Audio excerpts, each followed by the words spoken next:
Oh my. Oh, hang on. Hello, everybody. Welcome to another episode of the Thriving Adoptees podcast. And we've got a lovely lady on this afternoon, repeat guest, an all-round superstar, Donna. How are you, Donna? I'm good. I'm good. Yeah, I'm really good right now. Yeah. So, Yeah. who better to talk about healing with than the healing adoptee? That's because that's your Facebook name, isn't it? Yeah. Yeah, Yeah. Yeah. yeah. So, Yeah. why did you come up with that moniker? Why did you come up with that? How did you come up with that name? Now I can answer that in a way that may have been differently answered before. But I think the truth is that I've been healing all my life. I've been aiming to get somewhere all my life. I mean, I just when I now look back, I realize I haven't, as painful as it's been, I haven't stopped actually trying to get somewhere. I mean, bearing in mind, I was in this, what's known as the adoption fog for decades. So, and lots of other things happened as well as being adopted as well. So, I've been searching for wholeness, and I think healing, the word, resonates. Um, it's not healed. Someone came on. What's his name? Oh, forgive me for forgetting his name because it was a great interview. He said it's a process. He says he sees it as a process. And as I was listening, I was like, yes, it is. It's ongoing. Here, it's but it doesn't mean that you're stuck in a healing as an adoptee. I am, AKA healing adoptee, but I'm healing Donna. I'm you know, the healing adoptee is very much within the adoptee community. Um, and it felt right at the time. I look at it now sometimes, and I wonder, but it is, this is, and I remind myself that there'll be people, adoptees especially, reading or watching some of my content. It will be the right time for them. It will be, even though I want to change everything now because I feel different now, it's that I'm also learning to just remember that this is a journey and a process for everyone. So it doesn't, it's healing, yeah. So I don't know if that helps. So we never get there. I think you know what I'm learning, I'm feeling, and thinking is it's ongoing, but not in a stuck way, not in a I'm forever healing. I'm feeling really quite differently in 2024. I'm feeling a quite a special connection since I've been doing some work, real work, and really feeling, and it's since it's all fast tracking a little bit. And I know I've shared some of this with you over the 6 months, this journey. As that's occurring, I'm realizing it's healing, but it's healing through and finding the light, and I think that healing is, I don't know, I'm not there yet, Simon, so I don't want to, kind of create what may or may not happen, but it seems to be forever, a journey of exploration of ourselves, which is never ending, and actually, I don't know if you've heard of the headless guy, who gets you thinking about, really looking into ourselves, and it's ongoing. It doesn't stop. If you really were to look into us on a cellular level, we just go on. And I think that's probably the closest to what I'm feeling when I say healing. And that's a healing, true, because we're so conditioned, aren't we? Not only the adoption narrative, but I think I'm realizing it's not just the adoption, it's everything. We've been separated from ourselves in many ways. And I think the journey of healing is bringing that ourselves back together. And it's forever. But you know, some people will go much further than others. I think adoptees, if we can see it and have that perspective, it's this being adopted has actually given us a, perhaps we could look at it as an opportunity to go even further on this healing. Because if we can get through this, we're going to be a lot further than a lot of people that are just, you know, in away from some of the complex trauma and life that we've been accustomed to, whether we like it or not, kind of thing. Does that make sense, Simon? I think I've gone off on one, but yeah. So I do expect you. I do expect you to go off on one, right? Yeah, I do. That's why you're here. That's why you're here. So the headless guy. So there's I'm going to put a link in. Going to put a link to. I've forgotten his name too, but he's a great guy. And it's an experiential way of exploring who we actually are. And but I think he says things like, "Well, we are space. We are space for the world." Right. Mm-hmm. So, in that sense, we're the whole. You know, we're bigger than the universe. If the universe is within us, you know, we're whole, right? So the headless, that's what he would. That's what he would say. He would say that we're whole, right? Richard Lang. Yeah. Lang, yeah. Richard Lang. So I'll put a link into his podcast and videos and stuff. And it is very visual, the headless way. So I'm not gonna try and explain it on an audio podcast. He does a pretty good job, though, actually, explaining. He changed a lot of things for me. I'm not really quite ready to go into the story of this just yet because I'm still navigating it. But insofar as my sort of closest relationship outside of myself, which is my marriage, and recognizing, without going into it, because you're right, it's a visual thing, but feeling into and recognizing my own responsibility in witnessing and feeling my own trauma, my own energy. I want to move away from the trauma word and perhaps say my own story and the energy that goes with that each and every day that I'm looking into my partner's eyes. And I'm not being negative. I'm adult and wise enough to know that a 30-year marriage is not something to just suddenly start, you know, dismissing. But it was extremely, what's the word, powerful for me to start looking at life that way and seeing myself. I mean, it's very much aligned with what you're saying, Simon, with the diamond. Like, we are whole. We are. And what, but the reflection between each other, like how much, I mean, especially as an adoptee, it's like how much we pick up off others to make up who we are ourselves. How much we pick up from day one. I mean, being a transracial adoptee, being Black in a white family, I'm picking up absolutely everything. My mother's gone, and I'm feeding off everybody around me to make up who I am. Realizing that made so much sense. And then the second thing, which I just touched on, was realizing that some of the pain that I felt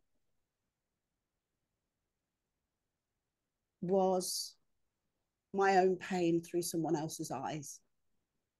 And that was massive, because it was almost like recognizing, bringing your own trauma back in to your life now. And what I've realized over the last few weeks is how within a relationship, a story of its own, trauma, if you call it, mutates of its own and becomes its own protection. And the headless guy was like a massive in exposing this for me. And maybe it was timing for me because of the journey that I've been on with the nervous system and various fascia release and all these other things. Maybe if the headless guy had come to me a year ago, I'd have just gone, not really took it as I did. But this year, wow. But not only has it changed my perspective, it's actually woken me up to being more conscious of what I really feel about myself when looking into other people's eyes. Because it's massive how much we feed off each other. And what I love is how he also gets you very cleverly to understand that behind those eyes, we are everything. Like, we are everything.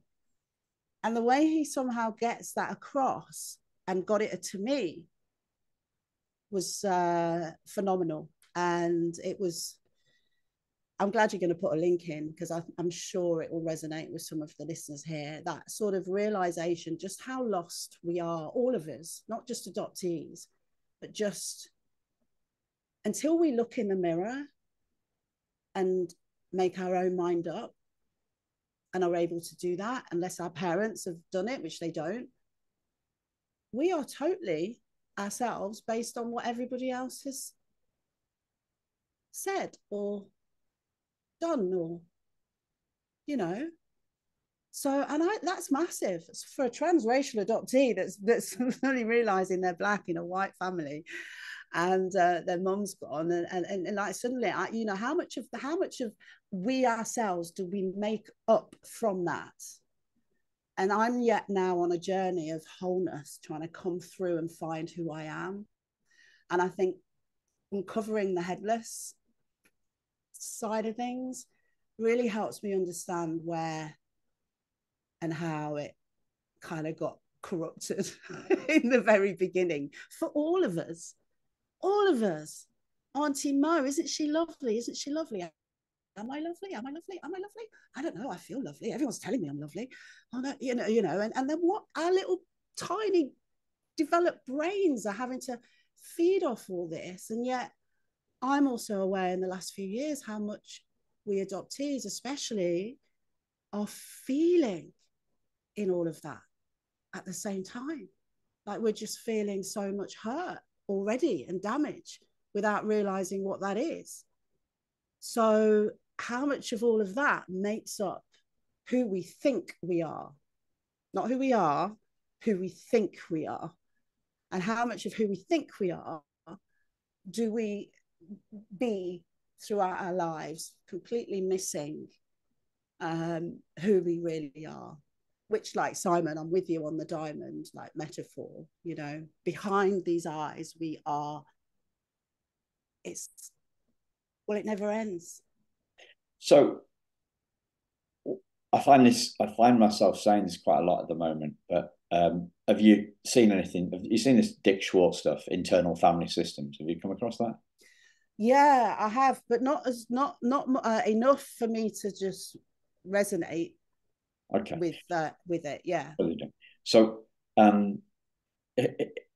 think I'll just ask the question. So Richard Schwartz talks about the uppercase S self, the true self.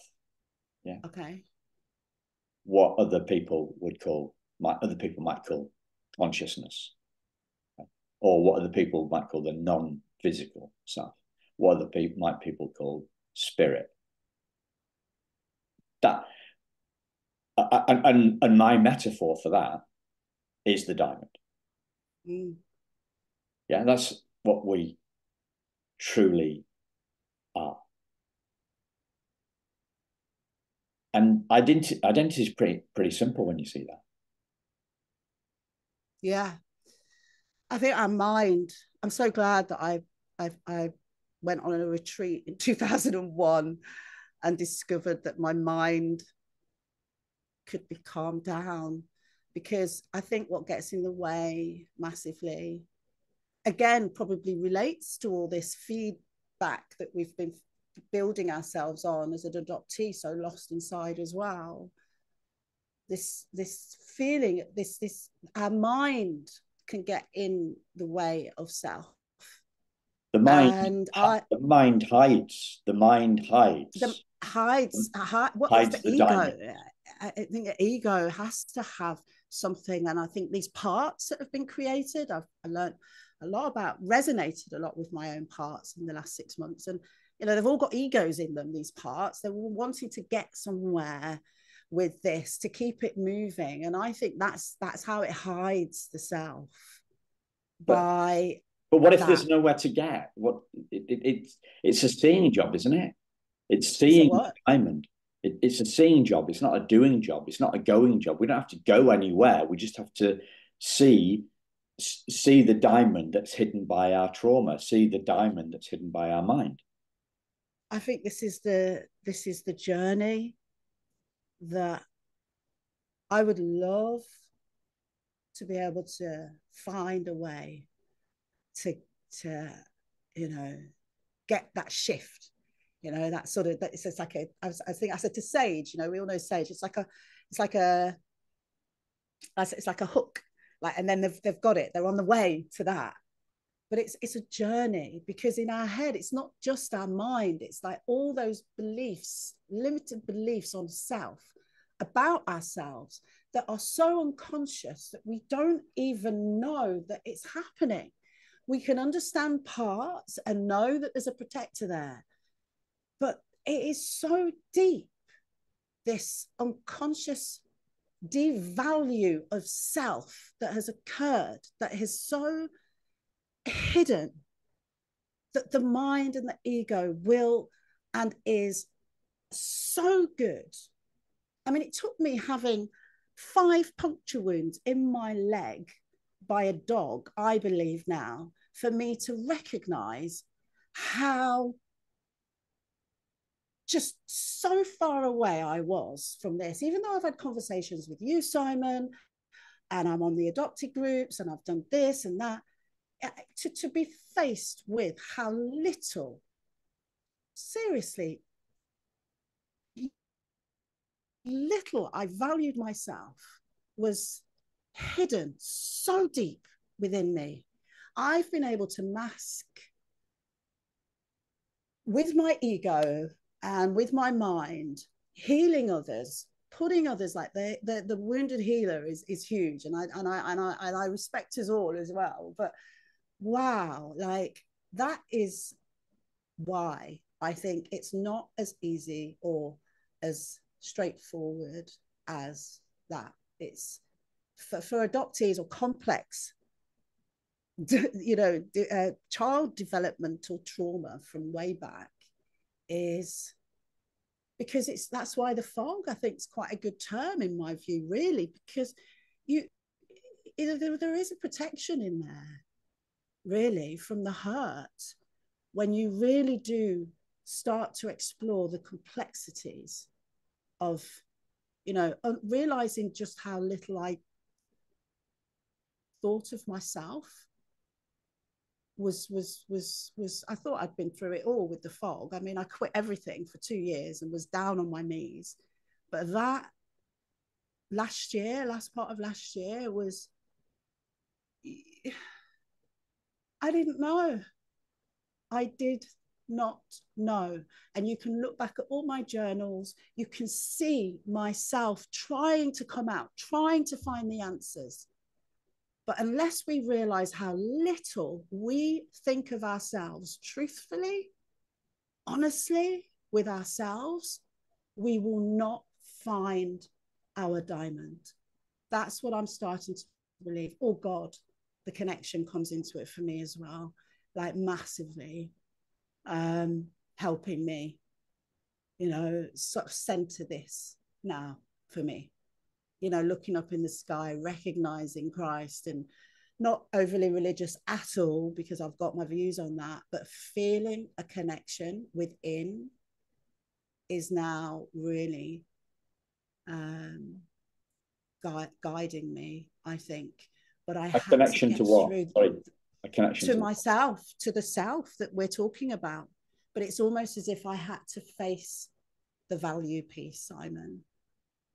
The value piece is massive. Self-worth. You can't, you can be preaching to a brick wall about the diamond. Even if someone's a healer and they're healing others, if their mask that they've had on since they were whatever, decades, and they truly underneath that do not value themselves, I don't believe they will get your message or mine. Well, they will, but they will, like I do, and I did. But a lot is now really coming to me since I think, yeah, I'm facing that truth about self. It just, I won't go into it because it's a whole thing on its own. But I could have been killed, and I wasn't thinking about myself. I was thinking purely about the dogs, because in the UK those dogs would have been destroyed instantly with what they did. And I was faced with having to be told by someone else that I was more important than the dogs, and I wasn't thinking about myself at all. It's a big claim. It's still going ahead now, and and now I can recognize, and the journey I've had to go through to value myself through this whole case has been like a huge lesson from God, source, somewhere, self. Because when I talk of God, I really do consider all of us as a collective. It's within. It's yeah. Yeah, value, self-worth and value, I think, is huge to getting to where where you and I are at now, I feel. Well, we can't put a value on something that we don't know. We have to identify ourselves before we can put a value on ourselves, surely. Yeah. Well, I realized that I when it comes to sort of like, I was forced into a sort of situation where I had to think about money, and also recognize that I really haven't really got any money as such, like masses of it in the bank, but I have a lot, and I've given a lot, and I've done a lot. In fact, when I was writing out everything I've done a ridiculous amount. And I realized that it's millions actually, but it's not in the currency of money per se because of who I am. It's in the currency of love. So over this period of time, I've had to almost put the question out to you, like, what am I worth, to sort of feed off what am I? And it's been quite a staggering thing to recognize all of what you've done and this journey that you've been on, like putting absolutely everyone else before yourself, likely because I've actually underneath thought very little of myself worthy. But I've done so much training, so much learning. It's incredible the amount of stuff I've done, and yet just took a little piece of myself for myself, but then dished the rest out to everybody else. And where's that the was connection? incredible. Where's the connection between our? Oh, before I tell you, so the diamond metaphor has its limitations, right? Like any other metaphor, and diamond, a diamond's value is set by number of characteristics. It's set by the marketplace, right? So it's set by somebody else. Yeah. So and a group of other people, diamond traders, whatever, they set. Right. But our value, and it's finite. A diamond has a finite value. That's where the metaphor goes wrong. That's the limits to the metaphor, because our worth is infinite. Nobody can put a value on it. So how does our worth? Well, first off, do you think I'm on the right line? Do you agree with that? Yeah. Well, what I'm thinking is the question you were asking earlier about healing and the ongoing. What I was, when I was answering, the journey is like ongoing, and like that the headless, like it's just ongoing. I think that's the worthiness is like, you're right. It will never cease. It will keep going, but only if you get it started. And I feel that's the piece that is for me anyway, was massively missing actually. And in my relationship as well, and the more it's kind of come about, the more I'm realizing how, yeah, of course. And it's beautiful because I actually do feel like I know it's going to get easier now. So and when I look at the things that have happened recently, and also not just recently, but actually over the whole of my life, it's been very dramatic and dramatic events, almost like trying to get me to maybe see this actually. It's taken me nearly losing my leg and thinking I was going to die in a flood in the last 6 months to realize, shit, I need to wake the beep up to myself. And so this, how do you this see ongoing worthiness, this ongoing what I think you're getting at. Well, I'm talking about your infinite value. Okay. Yeah. So, an infinite means you could take infinite in terms of £10,000, £100,000, 20,000. Infinite in terms of in terms of the price of it, the worth of it. But you could also take infinite in terms of the duration of it. Its value. And I've never really thought about it that way, so I'm gonna have to give that some thought. A question for you: how do you see this? How do you see the relationship between our infinite value and our bank balances? Because they're two different things, right? To be honest, I've had to just separate the two completely, and it makes perfect sense why I've struggled with this thing called money. Actually, I've never really I realized, this is probably going off a little bit, I'll try and keep it contained, but I hadn't realized until the last year or so just how intuitive I am and have always been, but have always internalized that as some kind of paranoia or some kind of problem with myself. So there's a lot of things that are going on with me at the moment in the financial side of life that I'm recognizing some really serious fraud that's been happening around me that I think intuitively I knew, but I always felt like I was the victim. I was the one that was always in fear around finance, always around money, fear.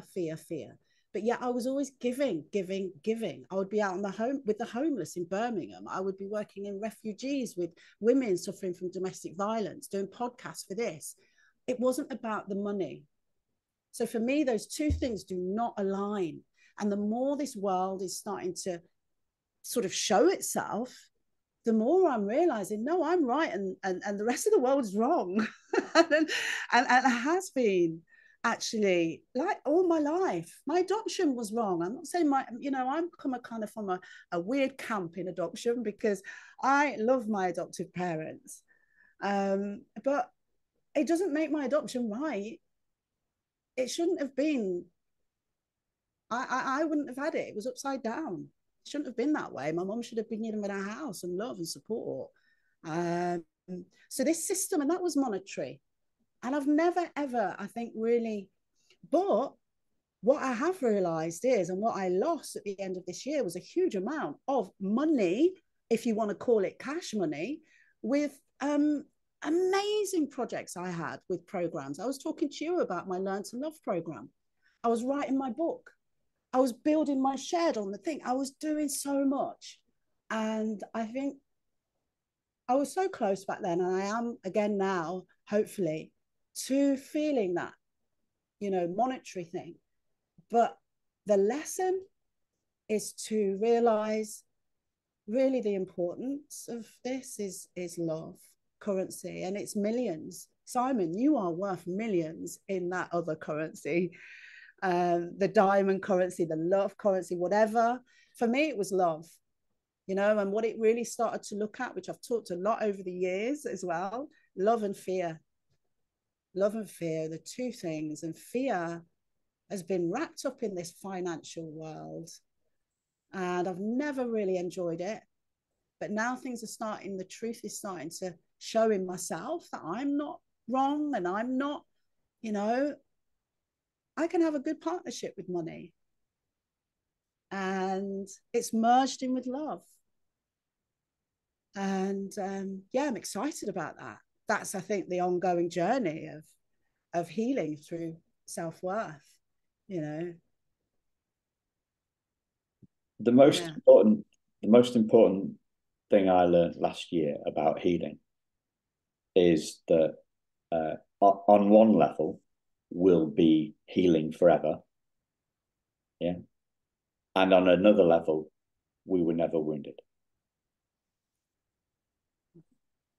We were never wounded, but we were. Depends how you define the we. I know. Depends how you define. Yeah. So how do you define the we? Well, it's how do I define the we? How do you define identity? So I'll give you an example. My identity, how I define identity, is consciousness. That's how I define identity. I am consciousness. I am not the content of which I am aware.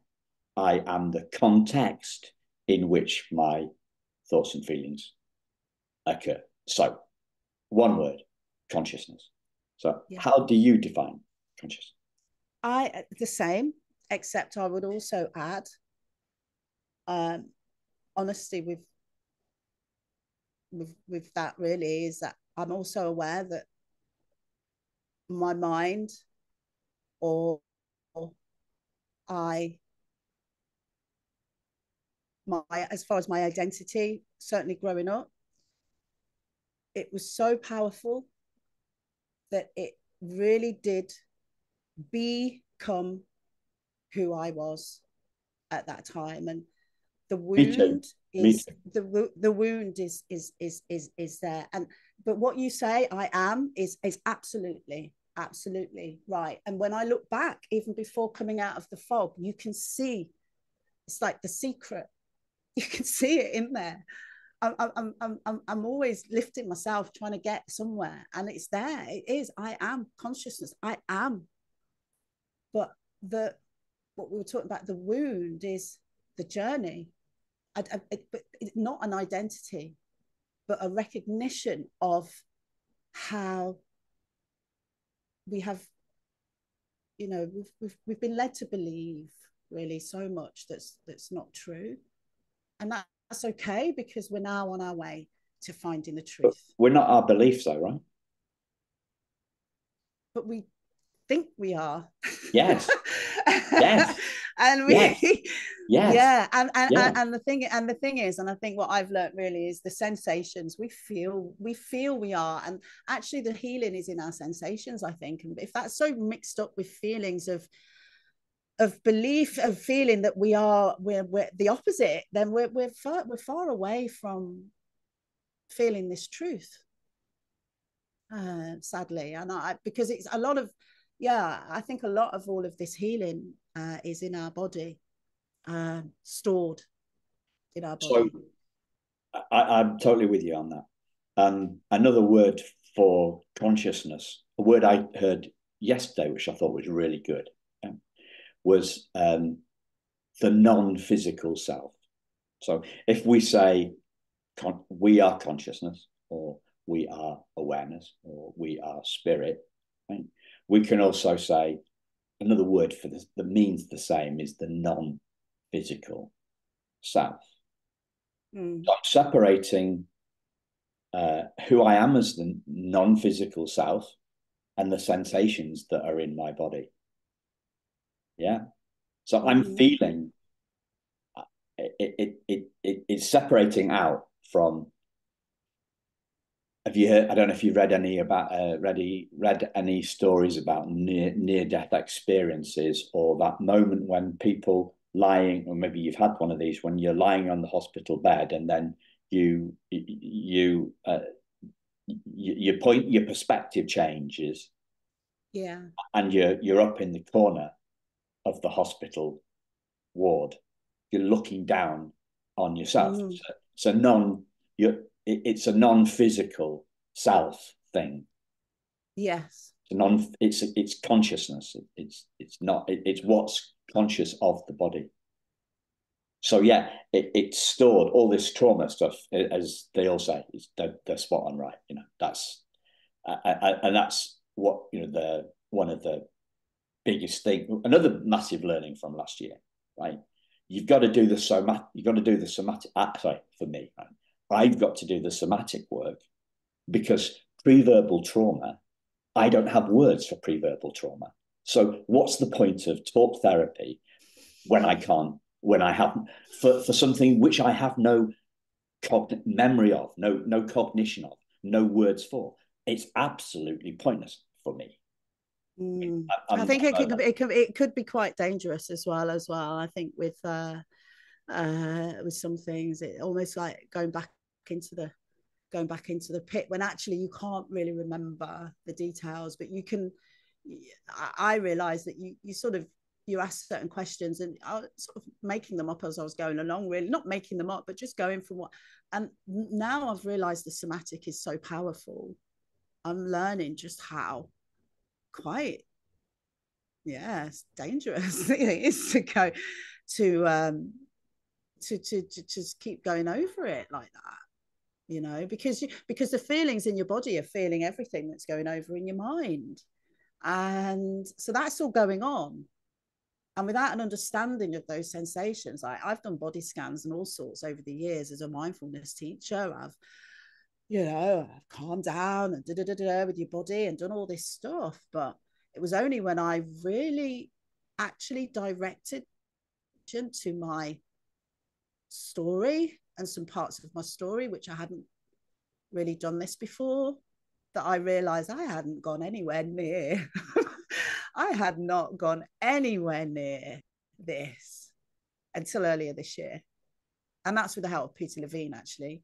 And also, I think the analogy that what you just said there about coming up, it hasn't happened to me, but I've heard many of these stories in comas and stuff. But I've learned a lot back in December about fascia or fascia, however you want to say it, release of old wounds and stresses stored in our fascia, which is just underlined under our skin. And so I imagine us looking down at that and seeing a whole lump of that. Like if we didn't have fascia, we wouldn't have all our organs together. And it's kind of like that. It's all in there. It is. It's all stored down there, and it's ourselves like that are. But that's real. I mean, it is there. See, so it it is hard, isn't it? Because that is those things have happened. And somatic work, you're absolutely right. I actually think I'm starting to realize, which is exciting, that it actually can be quite simple once we get a control of our nervous system. I think we can start to control somatically this our and move on maybe to the next level of healing, whatever, or worthiness or whatever. But we can move on with momentum, I think, once we realize the simplicity. So just to cut in there, the Donna mentioned this Peter Levine guy. He is one of the somatic gurus, basically, isn't he? And it's interesting to see him. Dick Schwartz is Richard Schwartz is the IFS guy, the internal family systems guy. Talks about the uppercase S self, and he would contend, and he does contend, that the uppercase S is intact, untouched, undamaged, unmolested, 100% pristine, right? So he would, I think he would say, I'm putting words into his mouth. I think he would say that the trauma is in the parts, not in the uppercase S self. Right. But we're starting to see on my Facebook feeds, because obviously I'm into this stuff, I'm starting to see Peter Levine with his somatic stuff coming together with Dick Schwartz with his IFS stuff. So they're now starting to we're looking at the intersection between and the relationship between two different, let's call them modalities, for want of a better word. And I think that's really interesting. So if you want to check out Peter Levine, the somatic guy, he's on Amazon, and it's something Tiger by the Tail or something, is it? And thanks again to Sage, because me and her have got another adoptee. She introduced me to Peter Levine. I'd never heard of him, and I'm so glad that I read his Waking the Tiger, it's called. I'm so glad I read it. It's really not good on Audible, but it's really not great. And Healing Trauma is brilliant on Audible, but you wouldn't know it from the sample. And I just think, God, what's going on? Because adoptees, especially, I think, or complex trauma, pre-verbal trauma, I love the way he writes and the way he reads himself over. But you don't get that from Audible on the first one. And it's such a shame, because I would not be where I am now if I hadn't have found the book and the content of it, The Waking the Tiger. I read it within 2 days, and I'm already practicing the process with a client. We're working together now, and he's having some phenomenal results, because I'm also seeing people now, and I'm, I've done training on NLP and coaching for years and never felt this confident going out and really, but because I'm having such direct experience with myself and my nervous system and vagus nerve, and it's just so easy. And I just think, oh my God, I'm an expert. I had 3 decades of conscious awareness of how messed up my nervous system was, and I hid it. So yes, I am a professional. I'll put 1 million letters after my name with confidence because of the life, and I just think it's wonderful now. I think I've just gone off on a tangent. Sorry, Simon.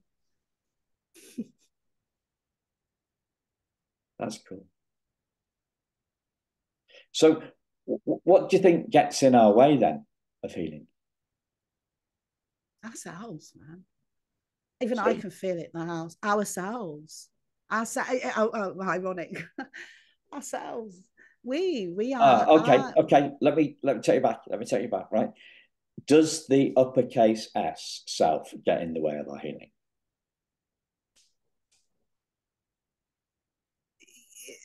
Well, no, not in the way that you've.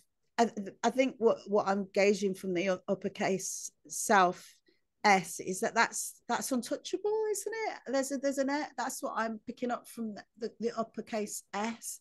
It's the true self. It's the true self. Not the false self. No, it's untouchable, and I think that's all part of the unveiling. I think as you get along, that's what I'm sort of realizing now, with sort of just not doing, effortlessly being, and like like I'm doing this but interview with there's you and nowhere to stuff. It's get. just all Effortlessly being means there's nowhere to get to, though. there's always Well, that's why I'm saying, right, psychologically, right. So I said, I think I said something like, on one level, we'll be healing forever. It's a process. Yeah, yes, yeah, yeah. yes. I'm totally with you. Right. And on another level, we were never wounded. Right. So what I'm saying is that the wound is in our parts. The wounds is in our psychology. The wounds are in our somatically. Our wounds are in somatically. They're stored in the body. The wounds are in our emotions, right? So look at it there. That's where we'll be healing forever.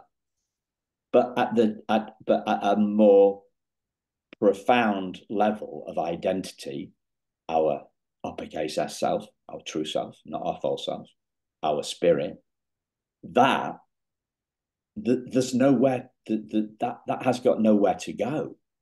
It's got it was never wounded, so there's no healing. No, I think on the what I'm this is what for me this is what I'm feeling, and I love this. I think there's transformation in somatic the healing of this. I think this is where There it's. is. I think that it's transformational. There's power. So when I'm looking down, I've got this like fix now. I'm looking down from the fascia and all the wounds and everything. It's like we have an opportunity to transform that and expand and grow and become even more of an S, Yeah. because we're a collective. We're all and Yes. I think that's why I'm getting so much from serving others. Again, doing what I've always done, but this time it's like it's more effortless. It's and I think it's because the wounds, if that's what we want to label them as, actually are our gifts. There are gifts. They can help towards the S being be, yeah, spreading the S bigger for The dark. everyone else. Somebody said this, right? The darkness is where the lightness comes in, or something.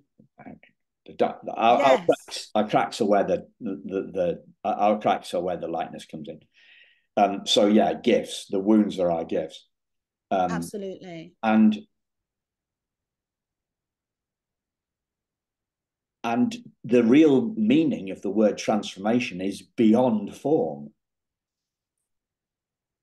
I mean, Beyond form. beyond form. And then we go back to the headless thing. We go. And the headless way is beyond form. It's space. Beyond form, we have space. Beyond our head, as we are headless, we are whole and we are space for the world. It's beyond form, transform, beyond form. Yeah. Space. Yeah. Context, not content. Room, not objects in it, not furniture. Mm-hmm. Mm-hmm. And for me, the headless, not only is that awareness, it's quite phenomenal, but realizing what we see actually, how much we make up of this view as everything of ourselves, but actually when you start to shift your perspective with the headlessness, you realize there's so much more here. I'm doing this with my hands. There's so much more space actually than we could ever have realized, and what's out there is, well, we're in control of. We it just gave me more sort of sense of control and awareness and observation and I don't know. It really helped. I'm glad you're going to put a link in, and I think sometimes when you're trying to describe this headless thing, it can kind of sound a bit probably crazy, but he describes it really well. The guy himself, Richard Lang. So yeah, I think it shifts a lot into that, and also what our awareness is with this view that we that we have and the power that we have with that. Because everyone's seeing, like, are they seeing all of that space? What are they seeing? Actually, what do they see? And what, you know, it's just fascinating. And there's some, I haven't even really gone there with some of the amazing exercises that you can do with the mirror to really kind of start shifting. It's a shift. I got it when I went to a retreat in Thailand. It was a shift in reality. Headlessness is a shift in reality. But it's, for me, in this healing journey, it's a good one. I'm happy for it. I'm happy for his being aware of him and Peter Levine. It's a first party view of who we are, right? It's our view of who we are rather than a third party view, somebody else's view of who we are. And that feeds back into what you were talking about other people labeling you and you know, foisting their beliefs on you and that stuff. So, and really just becoming aware of how much the other person is feeding off how we feel, and taking responsibility for that. Checking in. It's like, it's helped me to check in. You know, you do that. Oh, I'm checking in every day. You know, but actually, am I really? Or am I just going through the process of checking in every day? And the headless is a shift that actually really starts getting you looking at the perspective is much deeper. And, you know, it really is a check-in, like on a much deeper, more, you know, I don't know, required level with others, because they're feeding back to me as well. What, you know, we really are working together in this partnership with what we pick up. And I've been feeling so much enclosed and picking up wrong things with this amazing intuition and getting it all flicked up and wrong. And I'm learning that as well on this journey, to let not assume I know anything really, because and just follow this intuition. It's starting to become less fearful and pretty damn good, actually. brilliant. Feels like a good place to bring it in. So, as always, listeners, links to Donna's socials in the show notes. Anything else you want to talk about? No, that was great. That was a good trip. Cool. Thanks, listeners. We'll speak to you again very soon. Take care. Bye.